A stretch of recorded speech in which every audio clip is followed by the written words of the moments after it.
Assalamualaikum warahmatullahi wabarakatuh. Kembali lagi di channel Berita Mistis.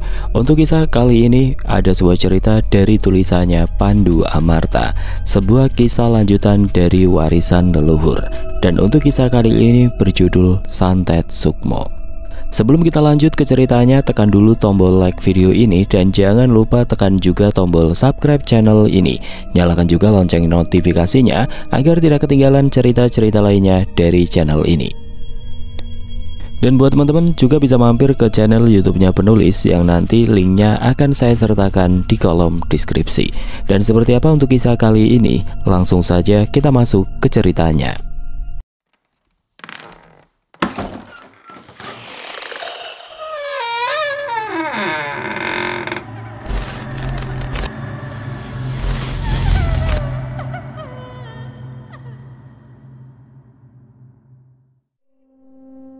Di gelapnya malam, angin berembus kencang seolah hujan akan turun.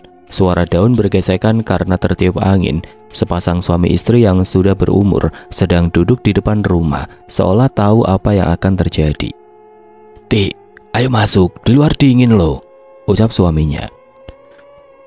"Perasaanku kok gelisah ya, Nang." "Sudah, jangan berpikir yang aneh-aneh. Ayo masuk, kita tidur saja." Pasangan itu masuk ke dalam rumah dan bersiap untuk tidur. Mereka berdua sudah berbaring di atas kasur yang sudah lusuh. Mata mereka sudah mulai terpejam. Tetapi saat sang suami hampir tertidur, terdengar ketukan pintu. Hanya ketukan pintu saja, tidak ada ucapan salam atau permisi. Tetapi sang suami tetap membukakan pintu, seolah sudah tahu siapa yang akan datang saat pintu sudah terbuka. Ada dua orang yang berdiri di depan pintu, yaitu seorang laki-laki dan perempuan yang sudah sangat tua sekali. Sang suami langsung menunduk seolah memberi hormat pada kedua orang itu. "Tugasku sudah selesai. Kami berdua sudah tenang. Jaga dirimu dan istrimu baik-baik, karena sebentar lagi akan ada tragedi yang mengerikan," ucap seorang laki-laki itu. "Baik, Eyang," jawab sang suami. Setelah berucap, kedua orang itu pergi. Lalu sang suami itu kembali masuk ke dalam rumah dan berbaring di sebelah istrinya. Tidak lama kemudian dia langsung tertidur lelap. Lebih tepatnya dia tidak tertidur, tetapi kesadaran dia masuk ke dalam alam lain. Alam itu banyak sekali roh-roh manusia yang berkeliaran. Tiba-tiba ada sosok bertopeng yang langsung menyerangnya, tetapi laki-laki itu bisa menghindarinya dengan mudah. Sosok bertopeng itu tidak berhenti di situ, dia langsung menyerang lagi. Keduanya sama-sama kuat, seolah mereka sudah sering bertarung. Cukup lama mereka bertarung. "Dengan umurmu yang setua ini masih bisa melawan. Sungguh hebat kau, Sarto," ucap sosok bertopeng itu. "Sudah saatnya kau memenangkan pertarungan ini, Darsono," ucap Sarto. "Gimana kau bisa tahu aku, Sarto?" "Itu sangat mudah. Jangan remehkan keturunan Amarta. Kali ini akan aku bunuh kau, Sarto." Darsono mengeluarkan pusakanya, yaitu sebilah keris yang berwarna merah menyala. Tidak basa-basi lagi, Darsono langsung melesat dengan kerisnya yang menyala. Kecepatan Darsono sangat luar biasa, bahkan Sarto tidak bisa melihat pergerakan Darsono. Tepat di jantung Sarto, keris merah itu menancap. Sarto telah dikalahkan oleh Darsono. Sebenarnya ini adalah sebuah santet, namanya Santet Sukmo. Sarto sudah lama terkena santet ini, tetapi Sarto bukan orang sembarangan. Dia seseorang yang ahli dalam ilmu spiritual dan kanuragan. Sudah puluhan tahun Sarto terkena santet Sukmo. Santet ini menyerang saat targetnya tertidur. Jadi saat targetnya memejamkan mata dan kesadarannya hilang, bukan alam mimpi yang dimasuki, tetapi alam lain yang sudah disiapkan oleh pengirim santet Sukmo itu. Jika target santet itu adalah orang biasa, sudah pasti tidak akan selamat karena sukmanya akan dihajar habis-habisan sama pengirimnya. Karena Sarto bukan orang sembarangan, jadi dia masih bisa melawan. Tetapi kali ini Sarto sudah tua, dan dia juga sudah tidak memiliki kekuatan dari pusakanya, karena pusakanya sudah dikembalikan ke pemilik sebenarnya. Dulu Sarto memiliki pusaka keris kembar yang diwarisi dari leluhurnya. Pusaka itu sangat sakti mandraguna. Pusaka itu adalah keris kembar milik sang Arjuna, dan keris itu juga diwariskan sama anak dan cucunya Sarto. Tetapi Sarto masih bisa memanggil pusaka itu melawan Darsono. Tapi kali ini Sarto tidak bisa memanggil karena pusaka itu sudah dikembalikan kepada Arjuna. "Akhirnya kau mati juga, Sarto," ucap Darsono. Darsono adalah seorang dukun yang sangat sakti. Dia dendam dengan Sarto karena Sarto pernah menggagalkan rencananya. Dulu ada seorang dukun yang sangat gila ilmu sampai-sampai dia memuja setan. Bahkan dia mau membangkitkan sosok iblis yang berada di alam neraka. Tetapi sebelum bencana itu terjadi, ada dua orang sakti yang menggagalkannya. Dua orang itu adalah Sarto dan temannya. Dengan pusaka keris kembar dan pusaka milik temannya itu, Darsono dikalahkan. Dari situ Darsono dendam kepada Sarto. Pagi hari menyinari bumi, tetapi bukan harapan yang diinginkan seorang istri yang sedang kehilangan sang suami. Umi terbangun dari tidurnya dan dia membangunkan suaminya yang tidur di sebelahnya. Bukannya terbangun, tetapi badan kaku yang terdapat pada tubuh Sarto. Karena melihat tubuh sang suami sudah terbujur kaku, Umi langsung meneteskan air matanya. Dia langsung turun dari kasur dan berjalan keluar rumah untuk menuju ke rumah anaknya yang berada di bawah bukit. Saat dia sudah sampai di depan rumah anaknya, dia sudah tidak kuat untuk berdiri. Untuk menuju pintu dia sampai merangkak. Umi menyandarkan kepalanya di pintu dan dia mengetuk pintu dengan pelan sambil menangis. Mendengar ada suara ketukan pintu, anaknya Umi keluar rumah. Tetapi yang keluar adalah anak mantunya yang bernama Rojak. "Ya Allah, Ibu, ada apa, Bu?" Bapak Jak. "Bapak kenapa, Bu? Ada apa dengan Bapak, Bu?" "Bapak sudah tidak ada," kata Umi sambil menangis. Rojak mendengar Sarto meninggal, dia langsung berlari menuju ke rumah orang tuanya itu. Melihat tubuh bapaknya sudah terbujur kaku, Rojak tidak bisa menahan kesedihannya. Air mata tidak terasa menetes di pipinya. Rojak langsung menghubungi saudaranya yang berada di Jawa Timur. Dua orang laki-laki yang sedang berada di teras rumah yang sedang menikmati sejuknya pagi.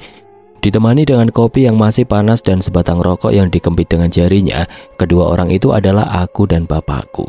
Saat aku dan bapak sedang mengobrol ringan, tiba-tiba ibuku keluar sambil membawa ponsel genggam milik bapakku. "Pak, Bapak, ini ada telepon dari Rojak," ucap ibu sambil menyerahkan teleponnya. "Ya, mana, Bu?"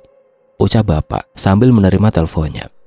Setelah mengasihkan teleponnya, ibu masuk ke dalam rumah lagi dan bapak mengobrol dengan telepon genggamnya. Entah apa yang diobrolkan, apa yang dibahas bapak dan palekku itu.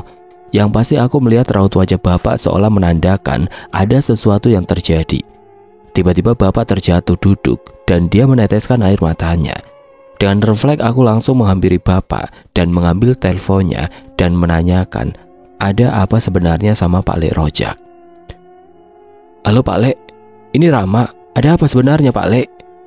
"Ya Ram, mbahmu sudah meninggal," jawab Pak Lek sambil menangis. "Sakit apa sih Mbak Pak Lek? Kok sangat mendadak sekali?" "Entah Ram, Pak Lek juga tidak tahu. Ya sudah, Pak Lek tutup dulu teleponnya," ucap Pak Lek dengan menutup telepon. Aku mengangkat tubuh bapak masuk ke dalam rumah. Aku memanggil ibu yang sedang memasak di dapur bersama istriku Sukma. Kami berempat berencana saat itu juga untuk berangkat ke Jawa Tengah ke rumah simbahku. Waktu itu aku mengabari Mas Tirta yang sudah mempunyai rumah sendiri. Tetapi Mas Tirta tidak bisa berangkat saat itu karena dia harus izin dulu pada pihak sekolah. Jadi Mas Tirta akan berangkat keesokan harinya. Aku, Sukma, bapak dan ibu sampai di rumah Simbah sudah sore hari. Simbah sudah dimakamkan. Saat bertemu semua kerabat, bapak dan ibu sudah tidak bisa menahan kesedihannya. Bapak langsung bertanya sama adik perempuannya yang bernama Asih. Ya, itu adalah Bule Asih, istrinya Pak Lek Rojak. "Si, ibu ada di mana?" tanya bapak. "Di kamar, Kang. Ibu sangat drop sekali." Bapak beranjak menuju kamar untuk menemui Mbah Uti. Aku mengikuti bapak. Melihat Mbah Uti berbaring, bapak langsung memeluk Mbah Uti. "Bu, maafkan Hasan ya Bu," ucap bapak. Mbah Uti hanya diam dan mengelus kepala bapak dengan lembut. Cukup lama bapak memeluk Mbah Uti, lalu ganti aku yang bersalaman dengan Mbah Uti. Saat aku bersalaman dengan Mbah Uti, "Le Rama, nanti menginap di sini kan?" "Iya Mbah, pasti. Rama juga sudah izin sama bos Rama untuk libur kerja dulu." "Nanti malam temani Mbah tidur di sini ya," ucap Simbah. "Iya Mbah, nanti juga ditemani sama istriku juga." "Di mana istrimu sekarang? Suruh dia ke sini." "Iya Mbah," jawabku sambil beranjak keluar kamar untuk memanggil Sukma. Sukma melihatku keluar dia langsung menoleh ke arahku. Lalu aku kasih kode untuk masuk ke kamar. Sukma langsung berdiri dan berjalan ke arahku.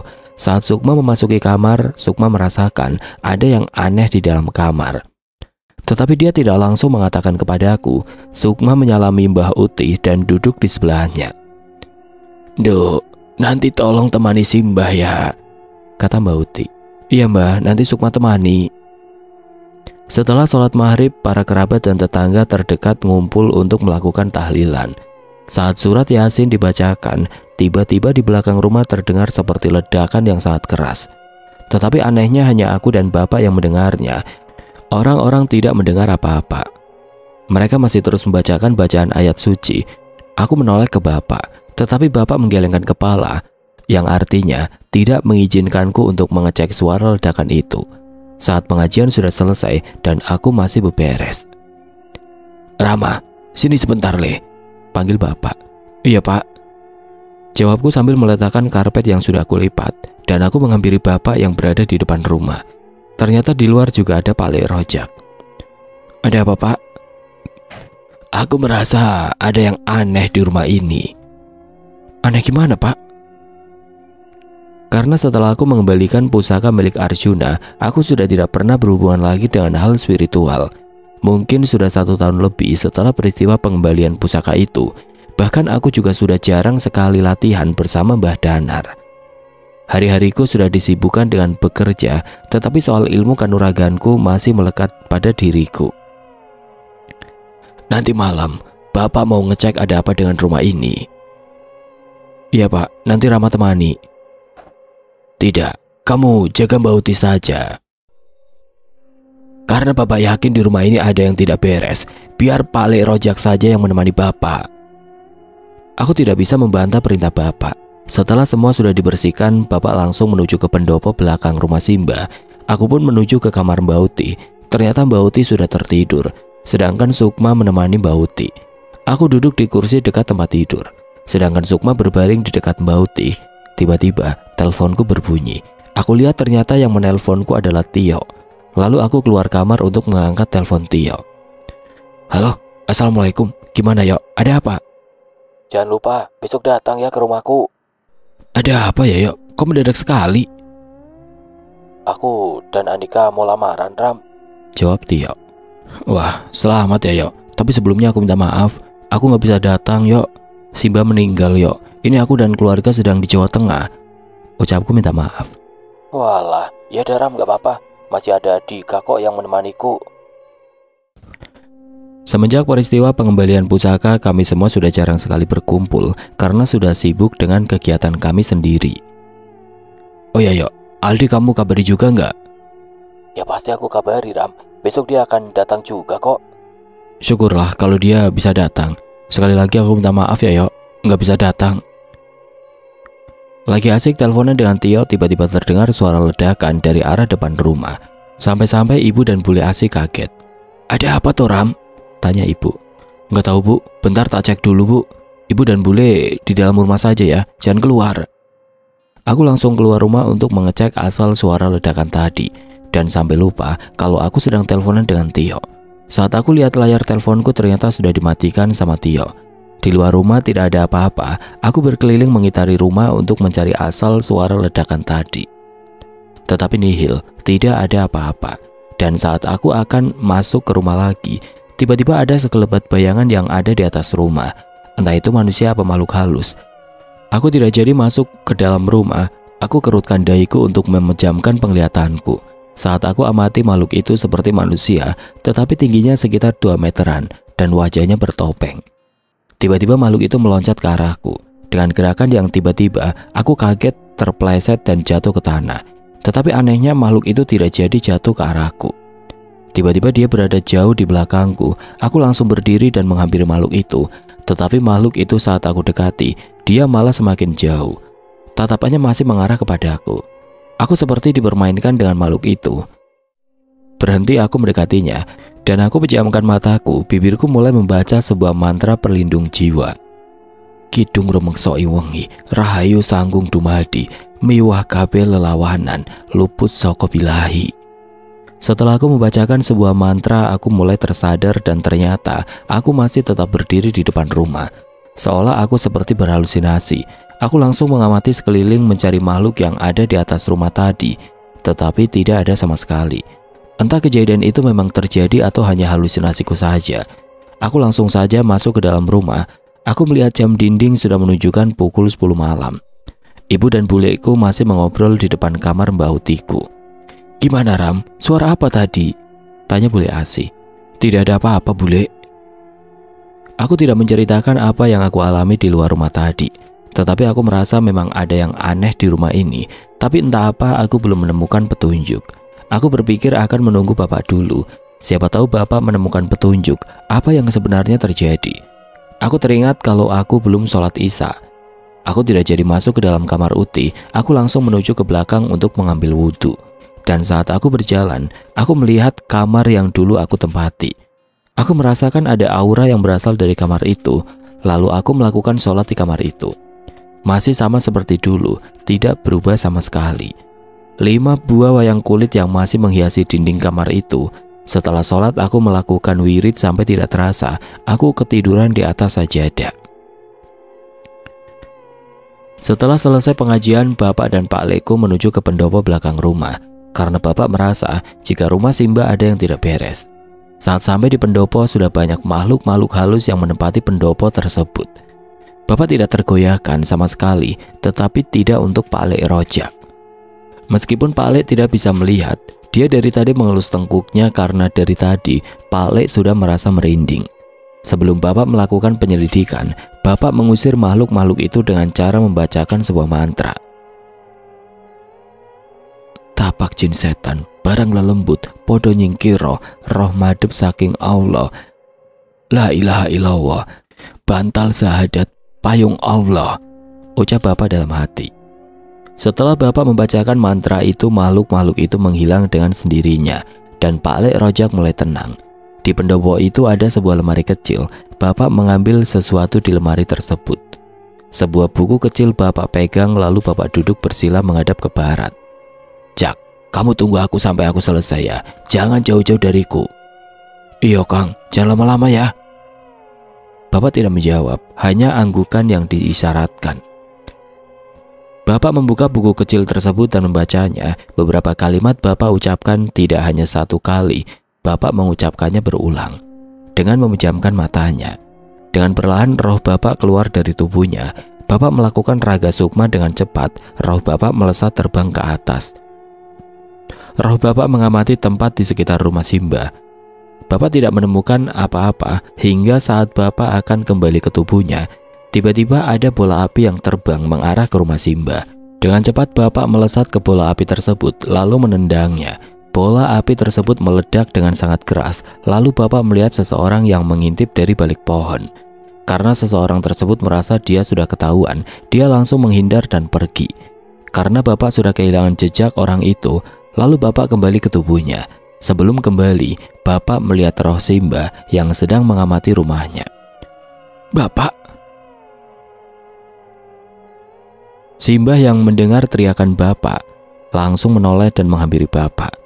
Bukan kata-kata perpisahan yang diucapkan sama Simba, tetapi ucapan marah yang dikeluarkan sama Simba. "Hasan, kenapa kamu malah datang ke rumah itu? Rumah itu bahaya untuk keluargamu." "Pak, memangnya apa yang terjadi?" "Rumah itu sudah ditanam santet sukmo. Rumah itu bahaya. Sekarang kamu ajak keluargamu untuk meninggalkan rumah itu dan bawa ibumu juga," ucap Simba pada Bapak. "Tolong beri penjelasan dulu Pak. Dan siapa yang menanam santet itu?" tanya Bapak dengan gelisah. "Dulu aku sama temanku pernah menggagalkan rencana seorang dukun sakti. Hingga dukun itu dendam sama diriku. Karena keluarga Amarta memiliki pusaka yang istimewa. Jadi dukun itu tidak bisa mengalahkanku. Dan hingga pusaka keluarga Amarta sudah dikembalikan, tidak ada lagi yang bisa melawan ilmu dukun itu. Sudah, sekarang kamu bawa keluar semua yang ada di dalam rumah itu." "Baik Pak," jawab Bapak dan langsung kembali ke tubuhnya. Saat tersadar, Bapak langsung mengajak Pak Le untuk segera kembali ke rumah. Ternyata Pak Le Rojak sudah tertidur. Dengan tidak sengaja Bapak menarik kaki Pak Le Rojak. Ono apa toh, Kang? Cepat, kita pulang, Jak. Orang-orang di rumah dalam bahaya. Pak Le dan Bapak sampai lari untuk pulang ke rumah. Jarak pendopo dan rumah tidak terlalu jauh, hanya sekitar 100 meteran saja. Hingga sampai di rumah, Bapak langsung menggedor pintu rumah. Iya, sebentar. Ada apa toh, Pak? Kok sampai gedor-gedor pintu? Kita harus segera pergi dari rumah ini, Bu. Sekarang juga kita pergi. Memangnya ada apa, Pak? Kok mendadak sekali? Sudah, nanti saja menjelaskannya. Yang penting kita pergi dulu dari sini. Ibu dan Bule segera bersiap-siap untuk pergi, sedangkan Pak Le menuju kamar Uti. Di dalam kamar terdapat Sukma dan Uti yang sedang tertidur. Duk, Sukma, bangun, Duk, kata Pak Le membangunkan Sukma. Sukma terbangun dari tidurnya dan Pak Le ngasih tahu kalau harus segera keluar dari rumah ini. Karena Sukma melihat ibu dan Bule bersiap-siap, dia langsung mencoba membangunkan Mbak Uti. Tetapi saat dibangunkan, Uti tidak kunjung bangun. Sukma panik melihat Uti tidak bangun-bangun, lalu mengecek nafasnya. Ternyata Uti sudah tidak bernafas. Uti, bangun Uti, bangun. Karena mendengar teriakan dari Sukma, Bapak, Pak Le, Ibu dan Bule segera masuk ke dalam kamar. Ada apa, Duk? Sukma tidak menjawab, dia langsung memeluk ibu dan menangis. Bapak segera mengecek keadaan Mbak Uti. Tiba-tiba Bapak berucap, sudah terlambat, maafkan aku, Bu, ucap Bapak lirih dengan terjatuh duduk. Ya, hanya selang 1 hari Simba dikebumikan. Uti menyusul Simba. Uti sudah meninggal dunia karena Pak Le tidak melihat diriku. Dia langsung menanyakan kepada Bule. Asih, Rama kemana? Tadi setelah telepon sama temannya, dia ke belakang mau sholat isya katanya. Tapi sampai sekarang dia tidak terlihat. Bapak mendengar kalau aku tidak ada, dia langsung panik untuk mencariku. Semua ruangan Bapak masuki, tersisa hanya 1 ruangan yang belum Bapak masuki, yaitu kamar di sebelah dapur. Saat aku tertidur, aku merasa ada ruangan yang sangat gelap. Dan aku mencoba untuk mencari penerangan. Aku menabrak sebuah meja, tanganku meraba meja tersebut dan mendapati sebuah botol kaca. Ternyata botol itu adalah sebuah lampu minyak. Dan aku mencoba meraba di saku celanaku untuk mencari korek api, tetapi aku tidak mendapatkan korek api di saku celanaku.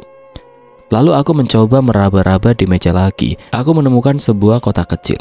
Ternyata itu korek api gesek. Aku langsung menyalakan lampu minyak tersebut. Sebuah cahaya api yang menyinari ruangan tersebut. Aku melihat ada 5 bayangan yang dihasilkan dari api lampu itu. Aku merinding melihat bayangan tersebut dan sampai bayangan itu berbicara. Kamu dan keluargamu segera pergi dari rumah ini, karena rumah ini sudah ditanam dengan sebuah ilmu santet yang sangat bahaya, ucap salah satu bayangan itu. Sekarang keluarga Amarta sudah tidak punya pusaka yang bisa melindungi, karena ilmu santet ini sudah ditanam puluhan tahun yang lalu, ucap bayangan satunya. Aku hanya mendengar dan berpikir bayangan ini siapa, dan kenapa rumah simbahku yang dulu sangat nyaman, tapi sekarang sangat mengerikan. Kamu sudah bertemu dengan pemilik ilmu santet itu. Dengan ilmumu, sekarang kamu tidak akan bisa melawannya. Bahkan simbahmu saja tidak bisa melawannya. Karena dulu keluarga Amarta memiliki pusaka dariku, jadi bisa menahan ilmu santet yang ditanam di rumah ini, ucap bayangan yang ada di tengah dari kelima bayangan itu. Apa kalian Pandawa? Tanyaku dengan panik. Ya, kami adalah Pandawa. Jika kamu ingin melawan orang yang mengirim santet kepada keluargamu, carilah pusaka yang setara dengan pusakanya Arjuna, ucap lagi bayangan itu. Tiba-tiba kepalaku pusing dan aku tersadar dari tidurku. Aku sudah mendapati Bapak di sandingku dengan menangis. Ada apa, Pak? Mbak Uti, Ram. Mbak Uti sudah meninggal. Aku langsung berlari menuju kamar Mbak Uti. Di dalam semua orang menangis. Aku langsung berjalan menuju tubuh Mbak Uti dan mengangkatnya. Lalu dengan lantang aku berucap, akan aku tuntaskan masalah ini, apapun resikonya. Semua keluar dari rumah ini. Kami semua keluar dan menuju ke rumah Pak Le Rojak. Tidak membutuhkan waktu lama untuk ke rumah Pak Le Rojak, karena memang jaraknya tidak terlalu jauh. Saat kami hampir masuk ke rumah, ada sebuah mobil yang berhenti, dan 2 orang yang keluar dari mobil itu adalah Mas Tirta dan Mbak Dewi. Dan mobil itu adalah milik orang lain. Mas Tirta dan Mbak Dewi menumpang mobil itu dari stasiun. Pak Le, kenapa jam segini masih di luar rumah? Tanya Mas Tirta yang baru datang. Nanti saja Tirta, kita masuk rumah dulu. Saut bapak dari arah belakang. Kami semua tinggal di rumah Pak Lek Rojak. Pak Lek mencoba menghubungi pihak Pak RT dan Pak Ustadz untuk mengabarkan kalau Mbak Uti sudah meninggal. Sedangkan bapak menghubungi adik-adiknya yang berada di luar kota. Mau tidak mau mereka harus pulang. Akhirnya mereka mau pulang, tetapi hanya 2 yang mau pulang. Seperti di cerita sebelumnya, bapak 6 bersaudara, bapak yang tua dan bule Asi yang paling terakhir. Untuk 4 saudara bapak berada di luar kota semuanya. Tetapi saudara bapak yang nomor 2 dan 3 ini yang sangat tidak bisa dibilangi. Paginya Mbak Uti akan dikebumikan. Semua tetangga terdekat membantu pemakaman Mbak Uti hingga selesai. Saat semua sudah selesai, aku, bapak, dan Mas Tirta membahas tindakan yang akan kami lakukan. Untuk kejadian janggal ini, bapak menceritakan informasi yang telah bapak dapat saat di pendopo. Aku pun juga menceritakan dan aku memberitahu bapak dan Mas Tirta kalau aku melihat seseorang yang memakai topeng. Akhirnya kami memutuskan akan menginap di rumah Simba untuk nanti malam. Tapi hanya kami bertiga, sedangkan Pak Lek Rojak dan para wanita akan tetap berada di rumah Pak Lek untuk mencari aman. Aku juga ngasih tahu Sukma jika saat pagi aku belum kembali, aku suruh Sukma untuk menghubungi Tio dan Dika. Setelah pengajian selesai, aku sudah siap-siap untuk berangkat. Bapak dan Mas Tirta sudah menunggu di luar rumah. Sukma, Mas berangkat dulu ya. Kamu jaga ibu dan Mbak Dewi. Pamitku pada Sukma. Iya Mas, kamu juga hati-hati. Aku tunggu pulangmu, jawab Sukma sambil mencium tanganku. Aku mulai keluar rumah. Tidak ada barang atau pusaka yang kami bawa, karena memang kami sudah tidak memiliki barang-barang peninggalan leluhur kami. Hanya keyakinan dan tekad yang kami bawa. 3 orang laki-laki berjalan untuk membongkar kematian orang yang paling kami sayang dan berjasa di keluarga kami. Rojak, kamu segera masuk ke dalam rumah. Pak Lek segera memasuki rumah dan kami bertiga juga melanjutkan menuju rumah yang berada di atas bukit yang dikelilingi pohon-pohon jati. Rumah itu sudah terlihat. Kami bertiga melihat sosok roh manusia yang memandang rumah itu. Kami sudah tahu siapa roh manusia itu. Roh itu adalah Simba. Kami bertiga mengabaikan roh itu, sebab roh itu akan menghalangi kami masuk ke dalam rumah. Kami bertiga melewati roh itu dan benar, roh itu berusaha menghalangi kami untuk masuk ke dalam rumah. Saat aku akan membuka pintu, dengan tiba-tiba pintu itu membuka dengan sendirinya. Tanpa ragu aku memasuki rumah dan diikuti Mas Tirta dan bapak. Saat bapak dan Mas Tirta sudah masuk, pintu itu menutup sendiri dengan membanting dan langsung muncul seseorang yang memakai jubah hitam dengan topeng yang menyerupai kambing. Beraninya kalian datang ke sini, ucap makhluk bertopeng itu. Siapa kau? Tanya bapak. Tidak usah tahu siapa diriku, itu tidak penting, karena kalian akan mati di rumah ini. Apa kamu yang membunuh Mbah Danutiku? Tanyaku lirih. Ternyata kamu sudah tahu. Baru saja dia menutup mulutnya, aku langsung melesat menyerangnya. Rama, jangan gegabah. Mundur. Aku tidak mendengarkan perkataan bapak. Makhluk itu tiba-tiba menghilang saat pukulanku hampir mengenainya.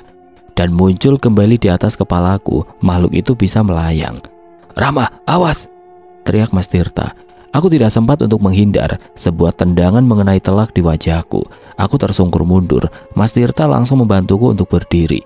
Bapak berpikir gimana caranya untuk melawan makhluk bertopeng itu. Apa yang kau mau di keluargaku? Sudah pasti mati. Yang aku inginkan, aku akan mencari seluruh keturunan Amarta dimanapun kalian berada. Bahkan yang belum lahir akan aku bunuh juga. Ancam makhluk itu. Yang sebelumnya kami ada di dalam rumah, tiba-tiba kami berada di sebuah padang rumput yang sangat luas. Aku dan Mas Tirta mengamati tempat itu. Makhluk itu berjalan dari arah belakang kami dengan berucap, tempat ini adalah tempat Sarto dan istrinya meninggal. Setelah makhluk itu berucap, aku melihat bapak. Bapak sudah mengepalkan tangannya. Mata bapak seolah menahan air mata. Mas Tirta mendekat ke arah bapak dan memegang pundaknya sambil berucap, sabar, jangan terpancing ucapannya, Pak. Biar anakmu ini yang melawannya, bapak cukup menonton saja, ucap Mas Tirta sambil melangkah ke depan bapak. Rama, mari beli pelajaran makhluk sialan ini. Baik Mas, mari kita kasih paham, balasku sambil berjalan ke samping Mas Tirta. Aku dan Mas Tirta berdiri sejajar untuk memberi pelajaran makhluk itu. Tetapi kami bertiga tidak memikirkan apa yang akan terjadi kepada kami bertiga. "Kalian ingin melawanku? Apa kalian sudah siap untuk mati?" Makhluk itu berucap lagi. Makhluk itu benar-benar meremehkanku dan Mas Tirta. Dia malah duduk di atas batu yang ada di sampingnya. Mas Tirta yang sudah kesal dengan perilaku makhluk itu langsung melesat lari menuju makhluk itu sambil melayangkan pukulannya. Tepat di perutnya, makhluk itu terkena pukulan dari Mas Tirta. "Ah!" teriak makhluk itu. Aku terkejut dan langsung melihat apa yang terjadi. Ternyata teriakan itu hanya untuk menipu kami saja. Tangan Mas Tirta menembus badan makhluk itu, dan saat Mas Tirta akan menarik tangannya, sebuah rantai mengikat tubuh Mas Tirta. Tetapi dengan cepat aku melompat dan menendang kepala makhluk itu. Aneh, makhluk itu menghindar saat aku melayangkan tendangan, tidak seperti saat menerima pukulan Mas Tirta. Aku langsung membawa Mas Tirta menuju ke Bapak, dan Bapak mencoba melepaskan rantai yang mengikat badan Mas Tirta. "Pak, makhluk itu tidak bisa disentuh. Dia memiliki ilmu yang sangat tinggi, Ram. Dia bukan lawan kita," lanjut Bapak. "Gimana ini, Pak? Apa yang harus kita lakukan?" Bapak diam seolah memikirkan sesuatu. Saat rantai yang mengikat Mas Tirta terlepas, Bapak berdiri dan menatap makhluk itu. Dan melangkah maju, tangan Bapak merogoh ke saku celananya dan menggenggam sebuah belati kecil. Belati kecil itu Bapak lemparkan. Makhluk itu tidak menghindari belati itu, menembus tubuh makhluk itu. "Apa hanya itu yang bisa kalian lakukan? Sungguh membosankan sekali," makhluk itu berkata. Tetapi baru saja makhluk itu berkata, Bapak sudah berada di belakangnya dan memukul punggungnya. Pukulan Bapak berhasil mengenainya. Makhluk itu tersungkur. Dengan cepat, makhluk itu berdiri dan membalas tendangan yang menghajar di kepala Bapak. Bapak tidak sempat menghindar. "Bapak!" aku berteriak. Bapak terpental jauh, sungguh sangat keras tendangan itu, hingga kepala Bapak mengeluarkan darah segar. Entah ilmu apa yang dimiliki makhluk itu. Baru saja aku akan menghampiri Bapak, ada sebuah bayangan di hadapanku dan dia berbicara kepadaku. "Kalian tidak akan bisa melawan makhluk itu. Dia makhluk yang sudah hidup ratusan tahun. Dia tidak bisa dikalahkan ataupun mati. Makhluk itu setiap bulan purnama, dia akan melakukan ritual reinkarnasi, dan saat melakukan reinkarnasi itu, ilmu dia akan melemah." "Kamu siapa? Kenapa hanya bayanganmu saja yang muncul?" "Apa kamu sudah lupa denganku, Rama?" tanya bayangan itu. "Apa kita sudah pernah ketemu sebelumnya?" "Sudah, bahkan sebagian ilmuku sudah berada di dalam dirimu," lanjut bayangan itu. Aku berpikir jika sebagian ilmunya berada di dalam diriku, tidak salah lagi dia adalah Pangeran Arjuna. Dan bayangan itu juga memberitahu gimana cara mengalahkan makhluk itu. "Apa kamu ingat benda yang pernah kukasih kepadamu? Itu adalah sebuah batu meteorit yang berasal dari zamanku. Dan ada sebuah lontar yang tertulis petunjuk. Dan hati-hati dengan keluargamu. Ada beberapa keluargamu yang menjadi sengkuni. Simbahmu itu adalah korban pertamanya. Sekarang kalian harus segera pergi dari tempat ini, karena tempat ini adalah tempat untuk eksekusi orang yang terkena santet sukmo," ucap bayangan itu dan menghilang. Setelah bayangan itu menghilang, aku langsung menghampiri Mas Tirta dan Bapak untuk mengajak segera keluar dari tempat ini. Karena jika kami tidak akan segera keluar, kami akan mati di tangan makhluk itu. Tugas kami sekarang gimana caranya untuk keluar dari tempat ini, karena dari kami tidak ada yang bisa membuka gerbang gaib. Saat kami bertiga berpikir untuk keluar, makhluk itu tidak tinggal diam. Dia langsung menyerang kami dengan membawa sebilah parang yang terlihat sangat tajam sekali. Dia menyerang kami bertiga dengan sangat brutal. "Bapak, Mas Tirta, jangan sampai terkena parang itu." "Kamu jenius juga," saut makhluk bertopeng itu. Aku tidak menanggapi ucapannya. Aku terus berpikir untuk mencari cara keluar dari tempat ini, dengan sambil terus menghindari serangan-serangan makhluk itu. Tiba-tiba gelangku bergetar dan mengeluarkan asap yang sangat banyak sekali. Asap itu membentuk seperti pusaran. Tidak berpikir panjang, aku langsung meneriaki Mas Tirta dan Bapak. "Mas, Bapak, segera masuk ke dalam asap itu." Bapak dan Mas Tirta langsung berlari menuju ke gumpalan asap itu. Sedangkan aku masih memiliki sebuah rencana. Aku berlari menuju makhluk itu dan mengambil rantai yang digunakan untuk mengikat Mas Tirta tadi. Aku membacakan sebuah kalimat yang menurutku akan berhasil untuk melukai makhluk itu. Aku membacakan bacaan kulhu geni pada rantai itu dan aku mengayunkan rantai ke makhluk itu. Benar saja makhluk itu tidak bisa menahan rantai yang sudah aku bacakan kalimat kulhu geni itu. Melihat makhluk itu terpental jauh, aku langsung berbalik arah menuju gumpalan asap itu. Ternyata Bapak dan Mas Tirta masih menungguku. Melihat seranganku berhasil, mereka berdua tersenyum ke arahku. Kami bertiga langsung memasuki asap dan kami keluar dari alam yang mengerikan itu. Ya, menurutku itu alam yang sangat mengerikan karena banyak sekali darah-darah berceceran dan bagian-bagian tubuh manusia yang sudah terpotong-potong. Aku, Bapak, dan Mas Tirta saat keluar dari asap itu sudah berada di depan rumah Simbah. Tetapi masih gelap saat aku melihat jam di tanganku ternyata sudah menunjukkan pukul 3 dini hari. Tidak lama kemudian terdengar suara azan subuh. Aku melihat ada 2 orang yang menghampiri kita bertiga. Orang itu memakai baju batik dan celana yang rapi. Aku belum pernah melihat orang itu, tetapi tidak dengan Bapak. Saat orang itu sudah dekat, Bapak langsung menyambut dengan wajah yang serius. Dan tangannya Bapak ditaruh ke pinggang, seolah Bapak akan memarahi orang itu. "Kenapa baru datang?" "Maaf Kang, pekerjaanku masih banyak di kantor," ucap salah satu orang itu. "Iya Kang, maaf, proyekku juga belum selesai," ucap orang satunya. "Saya tidak menerima alasan apapun. Ini yang meninggal Bapak dan Ibu. Kalian pasti sudah dikabari sama Rojak kan?" "Iya Kang, kemarin waktu Bapak meninggal, Rojak langsung menghubungi kami," ucap salah satu orang itu. "Oh ya Ram, ini dua-duanya Pak Lemu, adik kandung Bapak. Ini namanya Abi Marta, dan yang ini namanya Dewa Marta. Kedua Pak Lemu ini juga sama seperti Bapak, dia memiliki keistimewaan tersendiri," ucap Bapak memperkenalkan adik-adiknya kepadaku. Aku langsung menyalami kedua Pak Leku itu. Kalau menurutku kedua Pak Leku hampir sama wajahnya. "Ya udah, ayo kita ke rumah Pak Le Rojak Pak, aku sudah sangat capek." "Pak Le, monggo," ucapku mengajak mereka. "Abi, Dewa, apa kalian yang membuka gerbang gaib itu?" "Ya Kang, aku merasakan sangat gelisah. Karena waktu aku datang, Dewa datang hanya ada Rojak dan para wanita. Dan Rojak memberitahu kalau Kang Hasan ke rumah Bapak. Jadi kami kesini, tapi malah dapat serangan gaib dan banyak makhluk-makhluk yang berkepala kambing yang menjaga rumah Kang. Jadi aku kembali ke rumah Rojak. Tiba-tiba ada seorang wanita masih muda dan memberikan sebuah gelang yang katanya bisa menghubungkan dengan suaminya. Akhirnya aku mencoba membuka gerbang gaib yang berhubungan dengan gelang itu, tapi tetap kami berdua tidak bisa masuk. Dan saat kembali ke sini, Kang Hasan sudah ada di sini," ucap Ale Abi. "Wanita muda itu siapa Kang?" tanya Pak Le Dewa. "Itu mantuku, istrinya Rama. Kalian berdua, Abi sama Dewa, aku minta tolong untuk menyelidiki makhluk-makhluk berkepala kambing itu," kata Bapak. "Ya Kang, siap. Nanti akan kami berdua selidiki." Kami semua sambil berjalan menuju rumah Pak Le Rojak. Bapak dan kedua adiknya saling berbincang, dan aku teringat kata-kata bayangan dari Arjuna yang menyuruhku membuka benda yang pernah dia kasih kepadaku. Habis itu aku mencoba tanya ke Bapak soal orang yang bisa membuat pusaka. "Pak, untuk zaman sekarang apa masih ada orang yang bisa membuat pusaka?"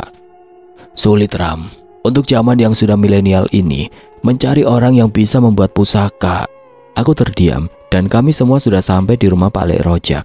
Sukma dan Mbak Dewi sedang berada di teras rumah saat melihat kami datang. Mereka berdua langsung menyambut kami. "Mas, kamu gak apa-apa?" tanya Sukma padaku. "Kalau aku aman Sukma, itu Bapak sama Mas Tirta yang babak belur." Saat mendengar Mas Tirta babak belur, Mbak Dewi langsung pucat wajahnya. Karena Mbak Dewi tidak bisa melihat Mas Tirta sakit, Mbak Dewi langsung mengajak Mas Tirta masuk rumah dan mengobati luka-lukanya. Inilah keahlian Mbak Dewi. Dia sangat ahli dalam ilmu penyembuhan. Hanya dengan air biasa yang dikasih daun kelor, luka-luka Mas Tirta langsung pulih kembali. Saat itu aku istirahat dan ditemani dengan Sukma. Aku mencoba menanyakan sama Sukma soal benda yang dikasih Arjuna dulu. "Sukma, apa kamu masih menyimpan benda yang dikasih sama Arjuna dulu?" "Iya Mas, masih Sukma simpan kok." "Aku membutuhkan benda itu Sukma, tapi jika aku pulang ke Banyuwangi akan memakan waktu lama." "Kenapa harus pulang ke Banyuwangi Mas? Kan bendanya Sukma bawa sekarang." Sukma lalu beranjak pergi menuju ke kamar. Saat dia kembali, dia sudah membawa sebuah kantong kain yang berwarna biru dan menyerahkan kepadaku. "Ini Mas bendanya." "Iya mana?" ucapku sambil menerima benda itu. Lalu aku mencoba membukanya. Ternyata segumpal batu yang sangat hitam yang diberikan oleh Arjuna. tetapi ada juga sebuah pesan yang tertulis di lontar, tetapi pesan itu tertulis aksara Sanskerta. Aku tidak tahu arti dari pesan itu. "Dek, kamu tahu artinya tulisan ini?" tanyaku pada Sukma. "Tidak mas, kalau aksara Jawa biasa Sukma bisa membacanya mas." "Kalau itu mas sendiri juga bisa dek," kataku sambil pergi mencari bapak. "Mas, makan dulu, dari kemarin mas belum makan loh." "Iya dek, sebentar, tak nanyakan ini sama bapak dulu." "Ya udah tak siapin ya," kata Sukma lagi. "Iya nanti taruh di meja saja." Aku beranjak keluar untuk menemui bapak. Ternyata bapak di luar sedang mengobrol sama Pak Lekku dan aku mendekati bapak. "Pak, apa bapak tahu arti dari surat lontar ini?" tanyaku sambil menyerahkan surat lontar itu. Bapak menerimanya dan memperhatikan lontar itu, tetapi bapak malah menyerahkan sama Pak Lek Dewa. "Dewa, artikan dari surat lontar ini." Pak Lek Dewa memperhatikan lontar itu dan dia langsung paham arti dari surat itu. "Lontar ini menjelaskan tata cara pembuatan pusaka, Kang." "Rama, kamu dapat dari mana lontar ini?" "Gimana ya Pak Lek kalau menjelaskannya?" "Sebenarnya itu Rama dapat dari Arjuna saat mengembalikan pusaka Arjuna dulu," jawabku mencoba menjelaskan. Tetapi kedua Pak Lekku itu langsung paham yang aku maksudkan. Pak Lek Dewa mengembalikan lontar itu kepadaku. Tiba-tiba bapak menyuruhku untuk duduk dan tidak lama kemudian Mas Tirta keluar juga. 5 orang keturunan dari keluarga Amarta, seharusnya ada 7 orang, tetapi 2 adik bapak tidak bisa datang, katanya masih banyak kerjaan. Bapak memulai pembicaraan. "Ya, karena ini semua sudah mengumpul, saya sebagai yang tertua di sini akan menjelaskan apa yang harus kita perbuat dengan kejadian ini. Dewa dan Abi, kalian selidiki tentang makhluk yang sudah menaruh ilmu santet yang ada di rumah Bapak. Dan kamu Rama, kamu ikuti petunjuk yang sudah kamu dapatkan. Bapak dan Tirta akan menjaga keluarga kita, karena firasat Bapak, makhluk itu akan mengincar bule asi." "Baik Pak, nanti Rama akan menghubungi Tio dan Dika untuk membantu Rama." "Ya, bagus. Gimana untuk Dewa dan Abi? Apa kalian siap?" "Selalu Kang, nanti malam aku dan Abi langsung bergerak. Karena aku mencurigai salah satu dari keluarga kita Kang. Sebenarnya sudah lama aku curiga," ucap Pak Lek Dewa. "Baik, ya sudah, kita istirahat dulu saja," ucap bapak sambil berdiri.